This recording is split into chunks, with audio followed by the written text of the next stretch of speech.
तुलसी माता की जय। भक्तों, आज हम सुनेंगे तुलसी माता की कथा।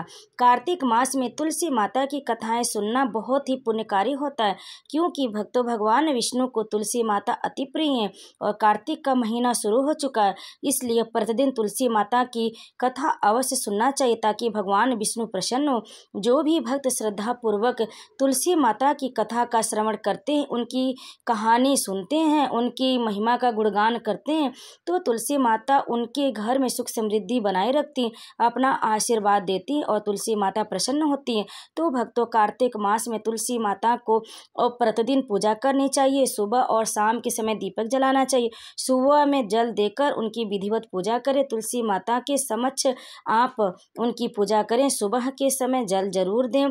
पूरे कार्तिक में सुबह के समय सूर्योदय से पहले तुलसी जी में जल अवश्य डालें और उन्हें आप एक चुनरी अवश्य चढ़ा दें और उसके बाद धूप फूल और उनको चावल से उनकी पूजा करें सुबह के समय। और शाम के समय तुलसी जी के वृक्ष के नीचे, पौधे के नीचे आप दीपक जला के जरूर रखें। और तुलसी जी में आप अगर चाहते हैं कि तुलसी माता प्रसन्न हो, आपके घर में सुख समृद्धि बनी रहे, तो जल में थोड़ा सा कच्चा दूध डाल के आप तुलसी जी में चढ़ा दीजिए। माँ तुलसी बहुत प्रसन्न होंगी और भगवान विष्णु भी प्रसन्न होंगे। तो भक्तों, तुलसी कार्तिक माह में तुलसी की बहुत ही मान्यता है। बहुत ही हमारे धार्मिक जो हिंदू धर्म में है, वह बहुत ही तुलसी माता को बहुत ही पूजनीय माना जाता है, पवित्र पौधा माना जाता है।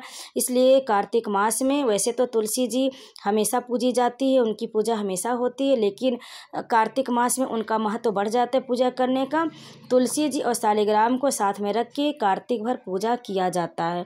इससे भगवान विष्णु माता लक्ष्मी दोनों लोग की कृपा प्राप्त होती है। तो भक्तों, कार्तिक में आप सूर्योदय से पहले माता तुलसी के पौधे में आप जल अवश्य अर्पित करें, फूल अर्पित करें, धूप दीप उन्हें दिखाएं और आप उनकी आरती उतारें। कार्तिक में इस तरह से आप तुलसी जी की पूजा प्रतिदिन अवश्य करें और शाम के समय एक घी का दीपक जरूर जला कर रखें। और विष्णु भगवान, माता लक्ष्मी कि मतलब आप विधिवत पूजा करें। तुलसी जी के साथ अगर शालिग्राम आपके पास है तो शालिग्राम रख के विष्णु जी और शालिग्राम लक्ष्मी जी की पूजा आप साथ में करें तुलसी जी की, तो आपकी समस्त मनोकामना पूर्ण होगी। जो लोग कार्तिक स्नान करते हैं उन्हें तुलसी पूजन अवश्य करना चाहिए और शालिग्राम के साथ। और आप कार्तिक में तुलसी विवाह भी जरूर करें शुभ मुहूर्त में देखकर। और आप जो कार्तिक मास में प्रतिदिन आप तुलसी जी को जरूर सींचें। अगर आपको भगवान विष्णु को प्रसन्न करना है तो आप तुलसी जी में जल दें, उनकी सेवा करें, उनकी पूजा करें। तुलसी लगाना, तुलसी सींचना कार्तिक में बहुत ही शुभ फल देता है। तो भक्तों, कार्तिक मास में अगर आप कार्तिक स्नान कर रहे हैं, नहीं भी कर रहे हैं, तो आप कार्तिक मास में तुलसी जी की कथाओं का श्रवण अवश्य करें और प्रतिदिन करें। सुबह और शाम दोनों समय अगर तुलसी जी की कथाओं का श्रवण करते हैं तो तुलसी माता प्रसन्न होगी और घर में अन्न धन की वृद्धि करेंगी। तो चलिए सुनते हैं तुलसी माता की संपूर्ण कथा, जिसे आप कार्तिक मास में हर रोज सुनें। एक बार शिव ने अपने तेज को समुद्र में फेंक दिया था। उससे एक महातेजस्वी बालक ने जन्म लिया। यह बालक आगे चलकर जालंधर के नाम से पराक्रमी दैत्य राजा बना। इसकी राजधानी का नाम जालंधर नगरी था। दैत्यराज कालनेमी की कन्या वृंदा का विवाह जालंधर से हुआ। जालंधर महाराक्षस था। अपने सत्ता के मद में चूर उसने माता लक्ष्मी को पाने की कामना से युद्ध किया, परंतु समुद्र से ही उत्पन्न होने के कारण माता लक्ष्मी ने उसे अपने भाई के रूप में स्वीकार किया। वहां से पराजित होकर वह देवी पार्वती को पाने की लालसा से कैलाश पर्वत पर गया। भगवान देवाधिदेव शिव का ही रूप धरकर माता पार्वती के समीप गया, परंतु मां ने अपने योग बल से उसे तुरंत पहचान लिया और वहां से अंतर्ध्यान हो गई। देवी पार्वती ने क्रुद्ध होकर सारा वृत्तांत भगवान विष्णु को सुनाया। जालंधर की पत्नी वृंदा अत्यंत पतिव्रता स्त्री थी। उसे के पतिव्रत धर्म की शक्ति से जालंधर न तो मारा जाता था और न ही पराजित होता। इसलिए जालंधर का नाश करने के लिए वृंदा के पतिव्रत धर्म को भंग करना बहुत जरूरी था। इसी कारण भगवान विष्णु ऋषि का वेश धारण कर वन में जा पहुंचे, जहां वृंदा अकेली भ्रमण कर रही थी। भगवान के साथ दो मायावी राक्षस भी थे, जिन्हें देखकर वृंदा भयभीत हो गई। ऋषि ने वृंदा के सामने पल में दोनों को भस्म कर दिया और उनकी शक्ति देखकर वृंदा ने कैलाश पर्वत पर महादेव जी के साथ युद्ध कर रहे अपने पति जालंधर के बारे में पूछा। तब ऋषि ने अपने माया जाल से 2 बानर प्रकट किए। एक बानर के हाथ में जालंधर का सिर था तथा दूसरे के हाथ में धड़। अपने पति की यह दशा देखकर वृंदा मूर्छित होकर गिर पड़ी। होश में आने पर उन्होंने ऋषि रूपी भगवान से विनती की कि वह उसके पति को जीवित करे। भगवान ने अपनी माया से पुनः जालंधर का सिर धड़ से जोड़ दिया, परंतु स्वयं भी वह उसी शरीर में प्रवेश कर गए। वृंदा को इस छल का जरा आभास न हुआ। जालंधर बने भगवान के साथ वृंदा पतिव्रता का व्यवहार करने लगी, जिससे उसका सतीत्व भंग हो गया। ऐसा होते ही वृंदा का पति जालंधर युद्ध में हार गया। इस सारी लीला का जब वृंदा को पता चला तो उसने क्रुद्ध होकर भगवान विष्णु को शिला होने का श्राप दे दिया तथा स्वयं सती हो गई। जहाँ वृंदा भस्म हुई वहाँ तुलसी का पौधा होगा। भगवान विष्णु ने वृंदा से कहा, हे वृंदा, तुम अपने सतीत्व के कारण मुझे लक्ष्मी से भी अधिक प्रिय हो गई हो। अब तुम तुलसी के रूप में सदा मेरे साथ रहोगी। जो मनुष्य भी मेरे शालिग्राम रूप के साथ तुलसी का विवाह करेगा उसे इस लोक और परलोक में विपुल यश की प्राप्ति होगी। जिस घर में तुलसी होती है वहाँ यम के दूत भी असमय नहीं जा सकते। गंगा व नर्मदा के जल में स्नान तथा तुलसी का पूजन बराबर माना जाता है। चाहे मनुष्य कितना भी पापी क्यों न हो, मनुष्य मृत्यु के समय जिसके प्राण मंजरी रहित तुलसी और गंगा जल मुख में रखकर निकल जाते हैं वह पापों से मुक्त होकर बैकुंठ धाम को जाता है। जो मनुष्य तुलसी व आंवले की छाया में अपने पितरों का श्राद्ध करता है उसके पितर मोक्ष को प्राप्त हो जाते हैं। तो प्रेम से बोलिए तुलसी माता की जय।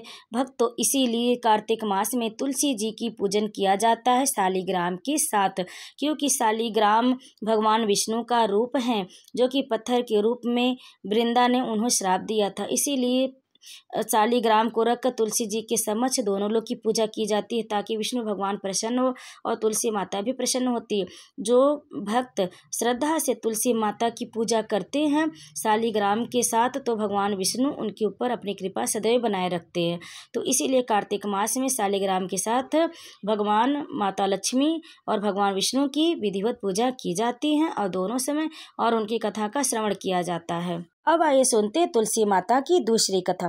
कार्तिक महीने में एक बुढ़िया माई तुलसी जी को सींचती और कहती कि हे तुलसी माता, सत की दाता, मैं तेरा बिडला सींचती हूँ, मुझे बहू दे, पीताम्बर की धोती दे, मीठा मीठा गाज दे, बैकुंठा में वास दे, चटक की चाल दे, पटक की मौत दे, चंदन का काट दे, रानी सा राज दे, दाल भात का भोजन दे, 11 की मौत दे, कृष्ण जी का कांधा दे। तब तुलसी माता यह सुनकर सूखने लगी तो भगवान ने पूछा कि हे तुलसी, तुम क्यों सूख रही हो? तुलसी माता ने कहा कि एक बुढ़िया रो जाती और यही बात कह जाती है, मैं सब बात तो पूरा कर दूंगी लेकिन कृष्ण का कांधा कहाँ से लाऊंगी? तो भगवान बोले, जब वह मरेगी तो मैं अपने आप कांधा दे आऊँगा, तो बुढ़िया माई से कह देना। जब बुढ़िया माई मर गई सब लोग आ गए। जब माई को ले जाने लगी तो वह किसी से न उठी। तब भगवान एक 12 वर्ष के बालक का रूप धारण करके आए। बालक ने कहा, मैं कान में एक बात कहूँगा तो बुढ़िया माई उठ जाएगी।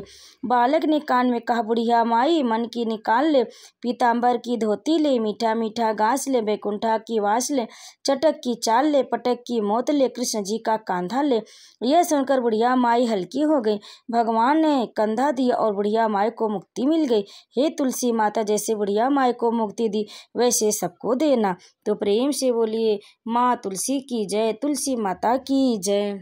अब आइए सुनते हैं तुलसी जी की आरती, जिसके सुनने से माँ तुलसी प्रसन्न होती हैं। तुलसी महारानी नमो नमो, हर की पटरानी नमो नमो, धन तुलसी पूर्ण तब कीनो, शालिग्राम बनी पटरानी।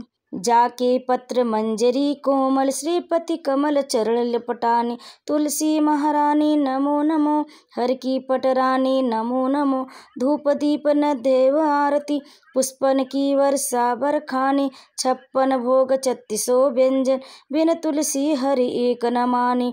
तुलसी महारानी नमो नमो, हर की पटरानी नमो नमो। सभी सखी मैया तेरे गुण गामी, भक्ति दान दीजे महारानी। नमो नमो तुलसी महारानी, तुलसी महारानी नमो नमो, तुलसी महारानी नमो नमो, हर की पटरानी नमो नमो।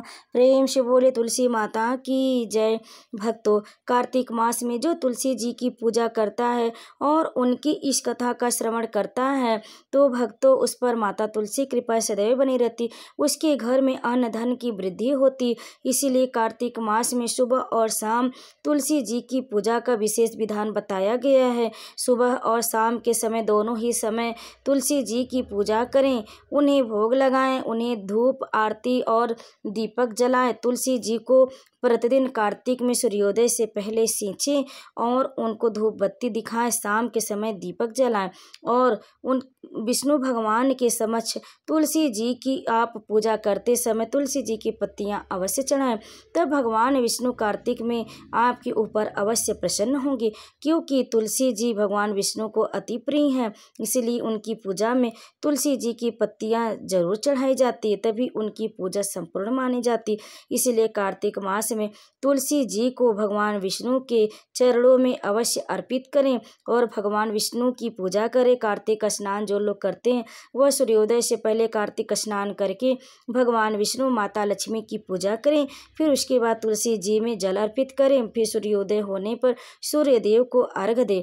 कार्तिक मास में इस नियम से पूजा करने पर भगवान विष्णु अपने भक्तों पर सदैव अपनी कृपा बनाए रखते हैं और समस्त मनोकामना पूर्ण करते हैं। तो भक्तों प्रेम से बोले भगवान विष्णु माता लक्ष्मी की जय। कथा को अंत तक सुनने के लिए आप सभी का बहुत बहुत धन्यवाद। अगर आपको हमारी कथा पसंद आई तो वीडियो को लाइक शेयर कमेंट जरूर करें। आप सभी पर सदैव भगवान विष्णु और माता लक्ष्मी माता तुलसी कृपा सदैव बनी रहे। तो प्रेम से बोले जय माँ तुलसी।